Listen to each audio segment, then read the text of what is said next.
Bienvenidos oyentes de Radio Sefarad a este nuevo programa, esta nueva edición de Por Israel en Voz, en la que tenemos el placer de saludar a Israel Winicky. ¿Qué tal? Shalom, ¿cómo están? Volvemos de nuevo aquí a estos micrófonos para hablarles de Israel, para hablarles de historia, para hablarles de Oriente Medio y para que Israel Winicky nos cuente los temas que ha decidido traernos hoy a Radio Sefarad.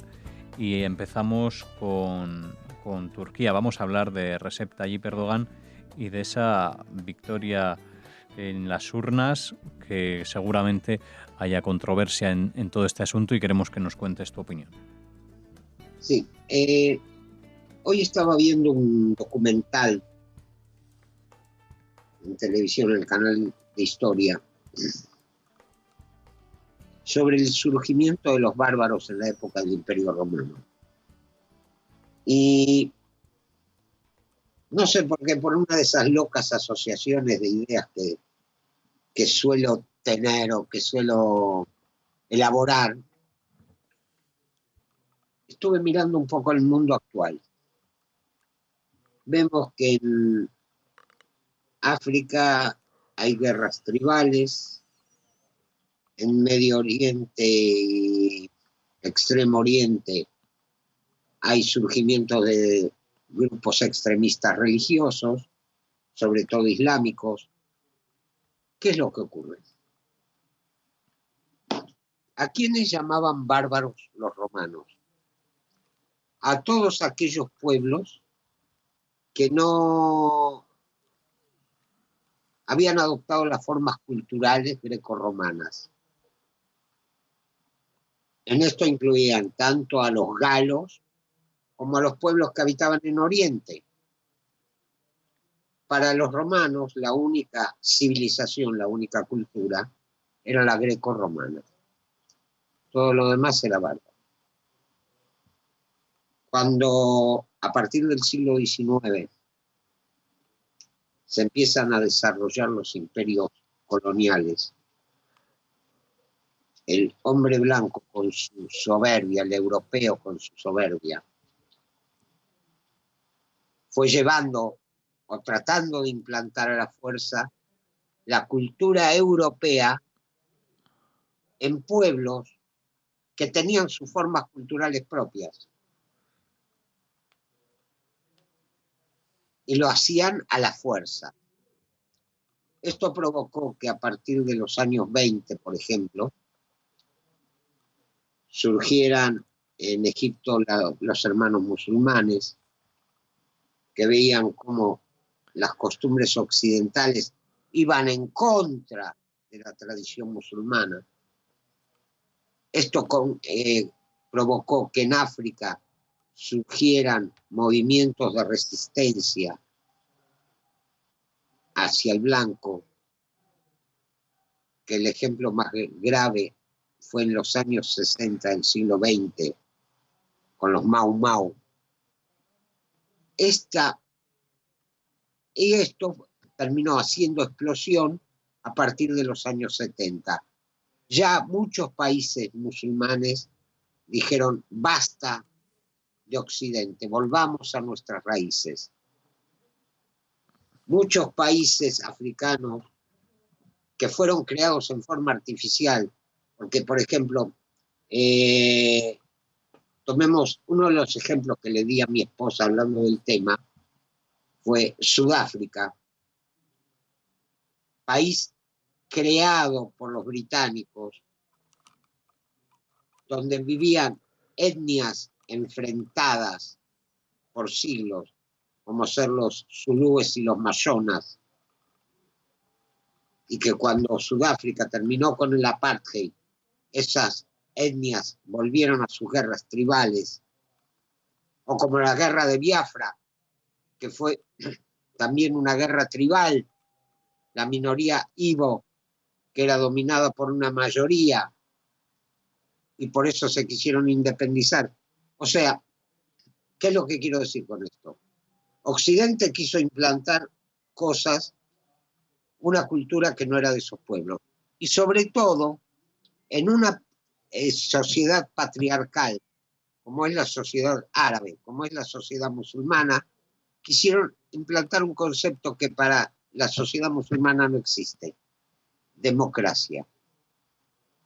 Había un país, sí, musulmán, que estaba basado en la democracia, Turquía.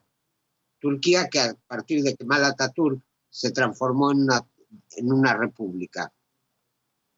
Pero ¿qué pasa?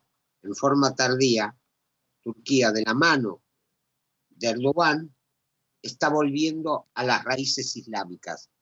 O sea, en la misma soberbia de Occidente, la misma ignorancia de Occidente, el mismo intento de Occidente de implantar formas culturales ajenas a otros pueblos, provocó que en este momento tengamos grupos extremistas musulmanes que no solo se apoderaron del Medio Oriente, no solo provocaron un baño de sangre en Medio Oriente, sino que están acabando con los pocos países de la zona que tenían formas democráticas y se están expandiendo hacia Europa, llevando a cabo una cruzada al revés. Todavía Europa tiene tiempo de reparar esto. ¿Cómo? Sentando a elementos moderados dentro del Islam, que los hay, y decirles: señores, vamos a terminar con esto.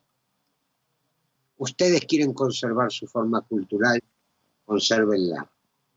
No les vamos a imponer nada. Pero traten ustedes de dominar a los elementos extremistas. Esa es la única forma que se va a poder terminar con el baño de sangre desatado por la ignorancia europea y por el fanatismo de aquellos que quisieron volver a sus raíces culturales. De este tema Israel nos vamos a desplazar a otro. Vamos a hablar de una festividad judía que empiezan a celebrarse hoy mismo y mañana también, el 12 y 13 del mes de Tamuz. Sí, no es exactamente una festividad judía, sino una festividad del movimiento jasídico. Ajá. Voy a explicarlo brevemente. Por favor. Sabemos que después de la Revolución Comunista en Rusia, comenzó la persecución contra todas las manifestaciones religiosas. En especial se daba el caso con los judíos, donde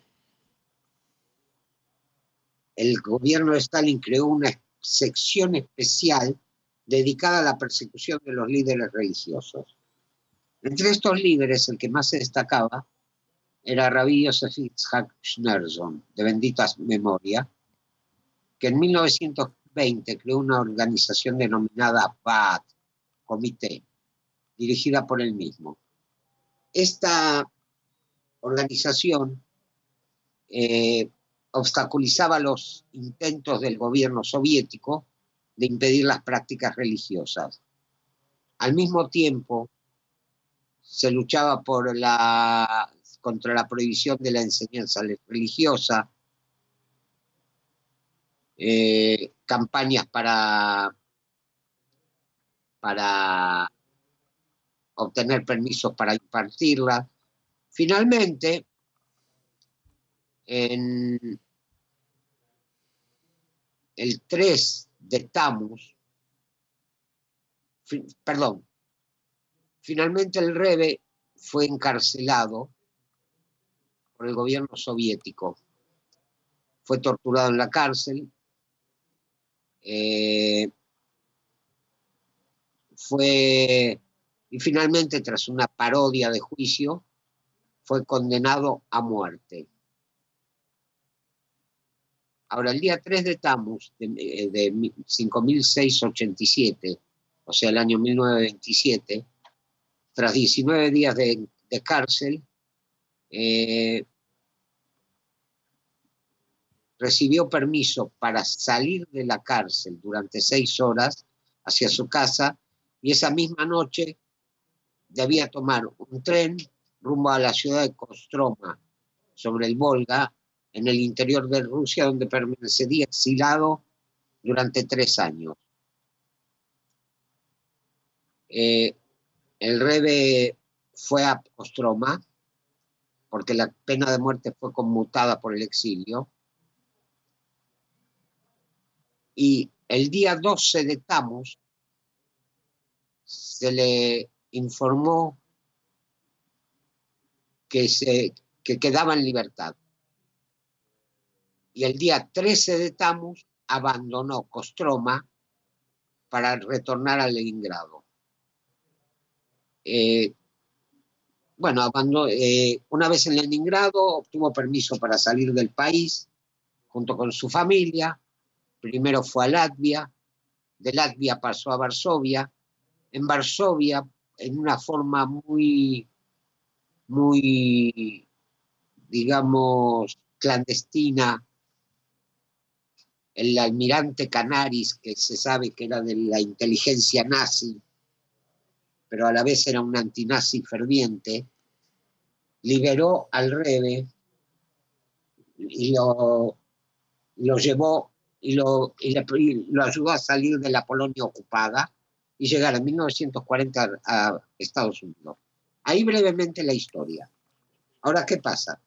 El Rebbe, con sus actividades, creó toda una red de escuelas clandestinas, seminarios rabínicos clandestinos. Muchos de los maestros y alumnos pagaron con sus vidas por estudiar, por seguir el judaísmo. Pero ¿qué pasó? En los años 90 cae el comunismo. Y todo eso que había sembrado el Rebbe antes de salir de la Unión Soviética, salió a la luz. Y de pronto, como un golpe de primavera, floreció nuevamente el judaísmo en Rusia y en lo que fueron los países de la égida soviética. Gracias a la lucha de un hombre que no se doblegó, de un hombre que tuvo fe en lo que hacía, de un hombre convencido que estaba en el camino justo. Y gracias a eso, el judaísmo en Rusia no se perdió. Por eso hoy y mañana es un día de fiesta. Pues muchas gracias por esa explicación de estos días festivos, Israel Winnicki, y gracias por compartir tus inquietudes aquí en Radio Sefarad, en especial en tu programa Por Israel en Voz.